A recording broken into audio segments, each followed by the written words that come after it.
पाकिस्तान जाओ, क्यों जाए हम पाकिस्तान? हमारे हिस्ट्री जानती है कि किसका कितना खून बहा है हमारे देश की आज़ादी में, और हम इंडिया में बाय चॉइस है, बाय चांस नहीं है। तो हम क्यों हमारा देश छोड़ के जाएंगे? हम हमारे देश से प्यार करते हैं बहुत। एक्चुअली में तो काफ़ी सारा यूथ जा रहा है छोड़ के इंडिया बाहर की कंट्रीज में सर्व करने के लिए। तो कभी आपने जाना है कि उसका रीज़न क्या है? क्योंकि हम इकोनॉमिक में फेल है। हमने लोगों को जॉब देने के बदले उनके हाथों में हथियार थमा दिए।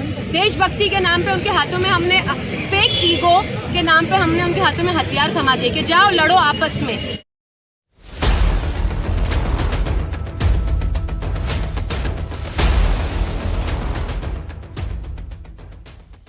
यहाँ पे जो है आंदोलन किया गया, क्या कहेंगे आंदोलन के बारे में? हमने आज जो हमारे 15 दिन से हमको जो देखने के लिए मिल रहा है, हमारे देश में जो बढ़ता वायलेंस हो रहा है, ये एक तरीके का टेररिज्म है, तो उसके खिलाफ हमने आज मुख्य मोर्चा निकाला है। इसके खिलाफ हमने आज एक निषेध जाहिर किया है कि हम इस चीज़ के खिलाफ है। आप देखिए,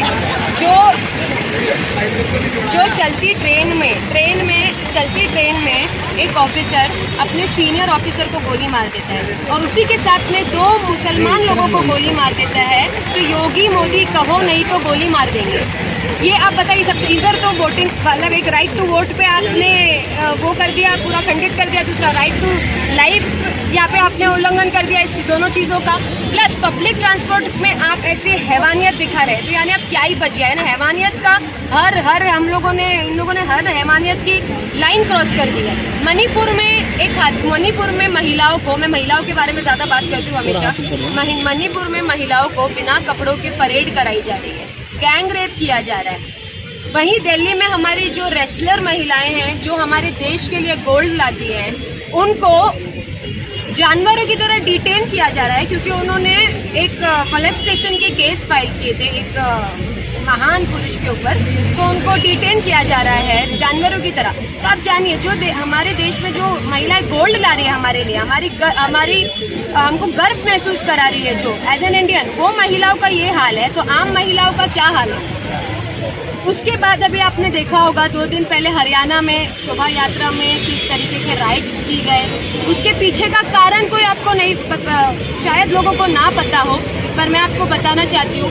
2 लोगों ने, जिन लोगों ने फरवरी में बेकसूर लोगों को गाड़ी में ट्रक में घुसा के मारा था, उन 2 लोगों ने एक वीडियो वायरल की कि हम ये शोभा यात्रा में आ रहे हैं, आप हमारा स्वागत कीजिए, जीजा आ रहा है, हार डालो, फूल डालो, ऐसी डिफेंसिव बातें कर उन्होंने राइट्स का माहौल तैयार किया। अभी जहाँ पर इतनी बड़ी यात्राएं होती है, वहाँ का जो इंटरनेट कनेक्शन है उसको वीक किया जाता है। वहाँ पे डेफिनेटली बहुत सारी पुलिस सिक्योरिटीज होती है, तो क्यों नहीं ये सारी चीज़ें वहाँ पर मौजूद थी? और एक इंसान जो भड़काऊ भाषण कर रहा है, उसके अकाउंट पे 2-2, 3-3 लाख फॉलोवर्स है, वो अकाउंट को बैन क्यों नहीं किया जा रहा है?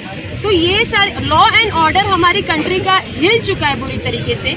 कॉन्स्टिट्यूशन में अलग अलग इंसान के अलग अलग रोल बताए जाते हैं, अलग अलग चीज़ों को लेके अलग अलग लॉज बताए जाते हैं, अलग अलग रूल्स है। सारी चीज़ें बस हमने एक बुक की तरह रख दिया है, उसका यूज़ ही नहीं आ रहा क्योंकि जिसका जो मर्जी चाह रही है, जो लोग ऊपर बैठे वो कर रहे हैं। कोई लॉ एंड ऑर्डर का ध्यान नहीं दिया जा रहा है। कह रहे हैं कि पाकिस्तान जाओ, क्यों जाए हम पाकिस्तान? हमारे हिस्ट्री जानती है कि किसका कितना खून बहा है हमारे देश की आज़ादी में, और हम इंडिया में बाय चॉइस है, बाय चांस नहीं है। तो हम क्यों हमारा देश छोड़ के जाएंगे? हम हमारे देश से प्यार करते हैं बहुत। एक्चुअली में तो काफ़ी सारा यूथ जा रहा है छोड़ के इंडिया बाहर की कंट्रीज में सर्व करने के लिए। तो कभी आपने जाना है कि उसका रीज़न क्या है? क्योंकि हम इकोनॉमिक में फेल है। हमने लोगों को जॉब देने के बदले उनके हाथों में हथियार थमा दिए। देशभक्ति के नाम पे उनके हाथों में हमने, फेक ईगो के नाम पे हमने उनके हाथों में हथियार थमा दिए कि जाओ लड़ो आपस में। तो जैसे मणिपुर का हाल हुआ है, जैसे हरियाणा का, तो महाराष्ट्र में भी ये चीज़ें हो सकती है। महाराष्ट्र दूर थोड़ी ना है, हमारे पूरे देश भर में ये चीज़ें हो सकती है। अगर लोग चौकन्ने नहीं हुए, अगर लोगों ने इस चीज़ पर अपना निषेध शांतिपूर्वक जाहिर नहीं किया, अगर हमने अपने राइट्स नहीं बताए बाहर, तो हो सकता है कि महाराष्ट्र मुंबई में भी ये हाल किया जाए। तो उसी के लिए मेरी request, I think supreme court should intervene और हमारे देश के लॉ एंड ऑर्डर पे बहुत काम करना होगा। मैडम ऐसा तो नहीं लग रहा है जो सेक्युलर पार्टियों का जो अलाय बना है अभी इंडिया, उसका अलाय बनने के बाद ही इस तरह के माहौल हरियाणा में और मेवात वगैरह में जो हुआ, ये उसके बाद ही शुरू हुआ है कि हम दंगा फैलाएंगे और संरक्षण भी करेंगे दंगाइयों का। तो कहीं ये एक तरह से प्रयोगशाला तो नहीं शुरू कर दी गई है? देखिए, मैं तो यहाँ पर बचपन से पली बड़ी हूँ, तो मेरे हिसाब से तो मैंने एक 8-10 साल में ही इतनी डिस्टर्बिंग चीज़ें देखी है। दंगा तो बेशक अभी हुआ है, पर सिचुएशंस ऐसी बहुत सारी अलायंस से पहले भी हुई है। फरवरी में लोगों को घुसा के मारा गया है, आपको पता है। तो ये तो एक बैक टू बैक कुछ ना कुछ चीज़ें हैं जिससे 2024 के इलेक्शन पे थोड़ा फ़ायदा हो जाए। अगर जो लोग जागरूक हो रहे हैं उनको वापस से दबाने के लिए एक तरीके की हमको टैक्टिक है। रोड पे तो पहले नारे लगते थे, अब तो विधान भवन में भी गद्दार और पाकिस्तान जी, चले जाओ जी, जैसे नारे लग रहे। जी। तो कितना ये हिंदुस्तान ये कि कगार पे जा रहा है कि किस दिशा में जा रहा है ये? यस, मुझे पता है कि आप क्या बारे में बात कर रहे हैं। इनफैक्ट मैं और मेरे वालिद हम सुबह में इसी बारे में बात कर रहे थे कि हमारा देश किस दिशा में जा रहा है, कि एक इंसान जो रिप्रेजेंटेटिव है, बैठा है विधानसभा में, उनको ऐसी बातें की जा रही। मतलब हम एक सेंस ऑफ रिस्पेक्ट भूल चुके एक दूसरे के लिए। इतनी नफरत एक कैंसर की तरह। आप बताओ, 8-10 साल से एक ही चीज़ पे आप काम करोगे कंटिन्यूसली, हर टारगेट ऑडियंस, हर एज ग्रुप को टारगेट किया गया। पहले तो आप देखते रहोगे कि जो बूढ़े बुजुर्ग होते थे और पुराने ज़माने के लोग होते थे, उनके दिमाग में थोड़ी बहुत स्टीरियोटिपिकल चीज़ें होती थी। बट अभी यंग बच्चों के अंदर ये सब चीज़ें हैं। स्कूल्स में एक दूसरे के लोग एक भेदभाव कर रहे हैं। अरे ये वो जात का, ये वो जात का, ये वो जात का। अरे हमारे भारत की नींव ये है ही नहीं।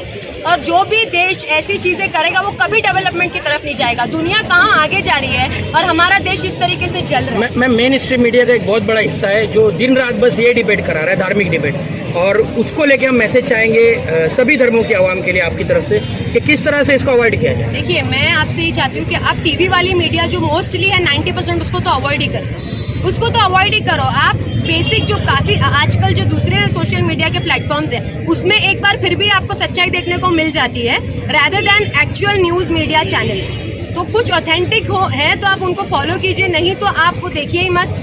अपना दिमाग लगाइए, अपने खुद के अंदर कुछ मैनर्स और कुछ एथिक्स और कुछ मोरल्स लाइए कि हम भारत के लोग हैं। कॉन्स्टिट्यूशन पढ़िए, खुद कॉन्स्टिट्यूशन पढ़िए, हिस्ट्री पढ़िए भारत की, और अपने अंदर भारत को लाइए, अपने दिल में भारत को लाइए। ये जो भारत बनाने की कोशिश करे वो भारत के इन्फ्लुएंस में मत आइए। जो भारत हमारा भारत था, उस भारत के बारे में सोचिए और उसको अपने दिल में उतारिए। हमारे चैनल को सब्सक्राइब करें, बेल आइकन जरूर प्रेस करें। हमारी न्यू वीडियो सबसे पहले